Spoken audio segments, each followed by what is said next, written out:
السلام علیکم dear students. آج ہمارا درس سوم ہے یعنی تیسرا سبق ہے سیکنڈ ایئر فارسی کا. اور اس سے پہلے ہم دو سبق حمد اور نعت دونوں اور ان کی مشقیں پڑھ چکے ہیں، حل کر چکے ہیں. تیسرا سبق جو ہے یہ بارگزیدہ نامہ کہتے ہیں خط کو، اور ہا جمع کے لیے استعمال ہوتا ہے کہ خط جس کی جمع خطوط بنے گا، یا ان کو ہم مکتوبات بھی کہہ سکتے ہیں. ان میں سے برگزیدہ یعنی کچھ چنے ہوئے خط ہیں، منتخب شدہ خط ہیں جنہیں لکھا ہے عین القضات حمدانی نے. یعنی سبق کے جو مصنف ہیں وہ عین القضات حمدانی ہیں. اب ہم آتے ہیں اپنے اصل سبق کی طرف. عین القضات حمدانی. عین القضات حمدانی کے حوالے سے آپ دیکھیں کہ پہلے ان کا ایک تعارف دیا گیا ہے کہ آپ کا نام عبداللہ بن محمد اور لقب عین القضات تھا. اچھا، کتاب میں بعض دفعہ جو ایم سی کیوز بنتے ہیں یا پیپر میں سوال آ جاتا ہے کہ عین القضات کا اصل نام کیا تھا، تو آپ نے ان کا اصل نام کیا پھر بتانا ہے کہ عبداللہ بن محمد جو ہے وہ عین القضات کا اصل نام تھا. پھر آ جاتا ہے ان کا سال پیدائش. یہ 492 ہجری میں یا 1071 عیسوی میں پیدا ہوئے، اور جس شہر میں پیدا ہوئے اس شہر کا نام حمدان ہے، جیسا کہ ان کے نام کے ساتھ بھی ذکر ہے عین القضات حمدانی. تو بعض دفعہ سوال آ جاتا ہے کہ عین القضات کہاں پیدا ہوئے، تو اگر آپ کو پورا نام یاد ہے حمدانی سے آپ فوراً کہہ سکتے ہیں کہ یہ حمدان میں پیدا ہوئے. اور مروجہ علوم و فنون میں مہارت حاصل کی.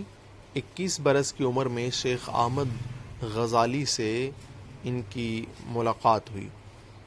اب یہاں پر سوال آ جاتا ہے کہ کتنے برس کی عمر میں ان کی ملاقات شیخ احمد غزالی سے ہوئی، تو جواب بنے گا 21 برس. اور اگر یہ سوال آ جاتا ہے کہ 21 برس کی عمر میں ان کی ملاقات کس اہم شخصیت سے ہوئی، تو جواب بنے گا شیخ احمد غزالی، جسے ان کی زندگی کا اہم موڑ قرار دیا جاتا ہے اس ملاقات کو. اور تصوف و عرفان کی طرف سے ان کا طبی رجحان اس ملاقات کے بعد بہت بڑھ گیا. یعنی یہ ملاقات جو تھی اس کے بعد تصوف اور عرفان اس کی طرف جو ہے ان کا رجحان وہ بڑھ گیا تھا. شیخ احمد غزالی سے ان کی کئی ملاقاتیں ہوئیں، اور دونوں میں خط و کتابت کا سلسلہ بھی جاری رہا. انہوں نے کئی اور مشائخ سے بھی فیض پایا. اچھا، فارسی اور عربی کے اندر آپ نے کچھ کتابیں لکھی ہیں عین القضات حمدانی نے، جن میں سے آ جاتا ہے کہ مثلا یہ دو کتابوں کا نام ذکر ہے، تمہیدات اور مکتوبات. کہ تمہیدات کس کی کتاب ہے، یا سوال آ جاتا ہے مکتوبات کس کی کتاب ہے، تو آپ کو یاد ہو کہ یہ عین القضات حمدانی کی کتاب ہے جو کہ بہت مشہور ہیں. اور آخر میں آ جاتا ہے ان کا یہ وفات کب ہوئی، تو یہ 525 میں یا 1104 عیسوی کے اندر جو وہ آپ کی وفات ہوئی. اور شاعری کے ساتھ ساتھ آپ عمدہ نثر جو ہے وہ بھی لکھتے تھے. تو اس کو انشاءاللہ آپ نے اچھی طرح سے یہ جو سوالات یہاں سے بنتے ہیں انہیں یاد کرنا ہے. اس کے بعد آتے ہیں ہم اپنے اصل سبق کی طرف. سبق کا نام جیسا کہ آپ کے سامنے ہے برگزیدہ نامہ ہا. ان میں شروع ہو رہا ہے ارکان اسلام سے یہ سبق. پہلا جو خط ہے ان کا نمبر 1 کہتے ہیں بیدان کے، یعنی جان لے کے، یعنی تو جان لے. یہ کہ چرا یعنی کیوں، نماز و روزہ و زکوٰۃ و حج واجب آمد. کہ نماز، روزہ، زکوٰۃ، حج کیوں واجب ٹھہرے، کہتے ہیں یہ جان لے. آگے خود ہی جواب دے رہے ہیں، کہتے ہیں برائے حصول سعادت ابدی، یعنی ابدی سعادت کے حصول کے لیے، ابدی خوشحالی کے حصول کے لیے.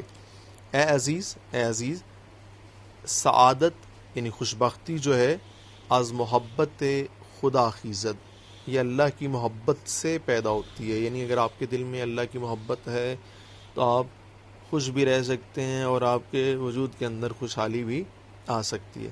کہ غالب گردد بر ہمیں محبت ہا، کہ جو اللہ کی یہ محبت ہے یہ غالب گردد، غالب آ جاتی ہے.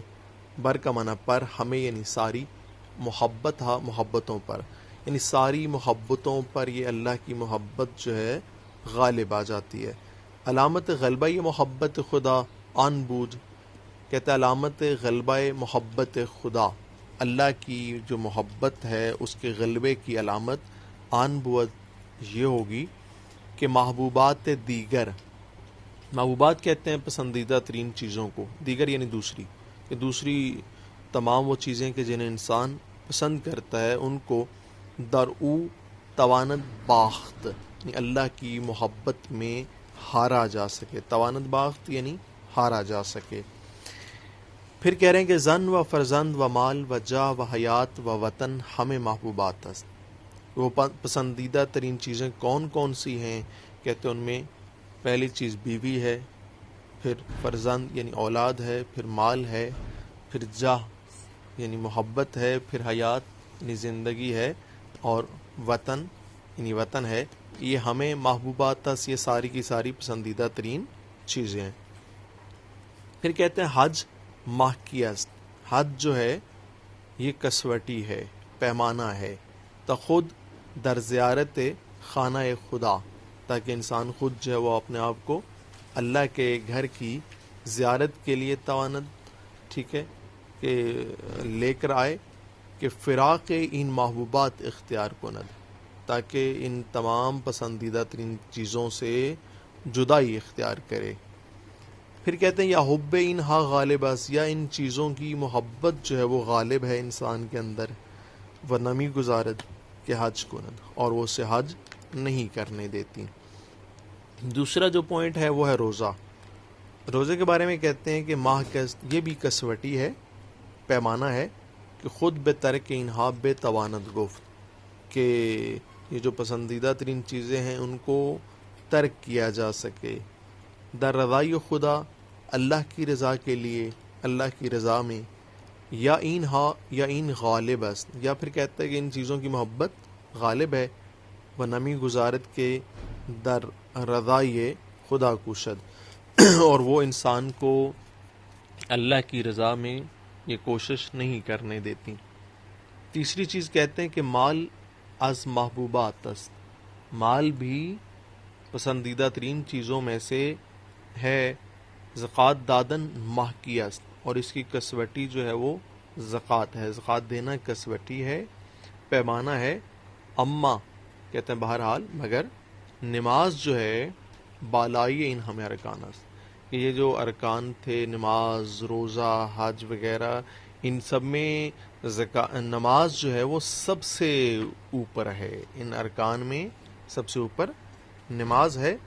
از علامات محبت کثرت ذکر محبوب است، تو کہتے ہیں کہ محبت کی علامات میں سے یہ ہے کہ انسان کثرت سے محبوب کا یعنی اللہ کا ذکر کرے۔ وہ نماز ذکر محبوب است، اور نماز جو ہے وہ اللہ کا ذکر ہے۔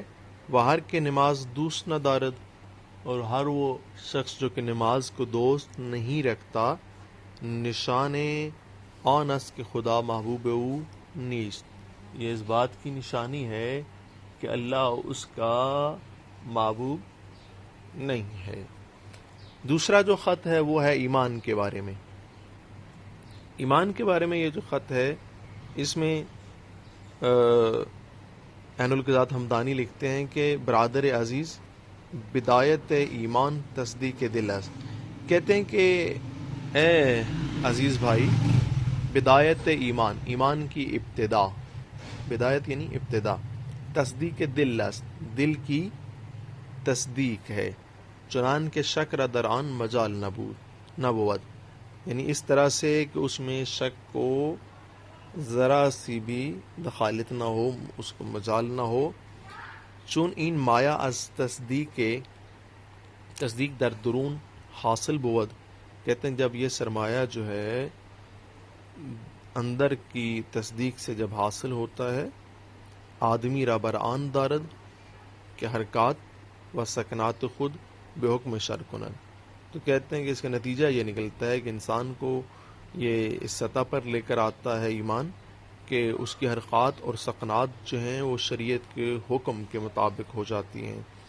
چنچنین بود، کہتے جب ایسا ہوتا ہے تو اورا خود راہنمائید، تو یہ ایمان جو ہے اس انسان کی خود جو ہے وہ رہنمائی کرتا ہے از جناب ازل، اللہ تعالیٰ کی طرف سے، از طاعت کہتے ہیں اطاعت سے، پیروی سے ہدایت خیزد، ہدایت جو ہے وہ جنم لیتی ہے، پیدا ہوتی ہے۔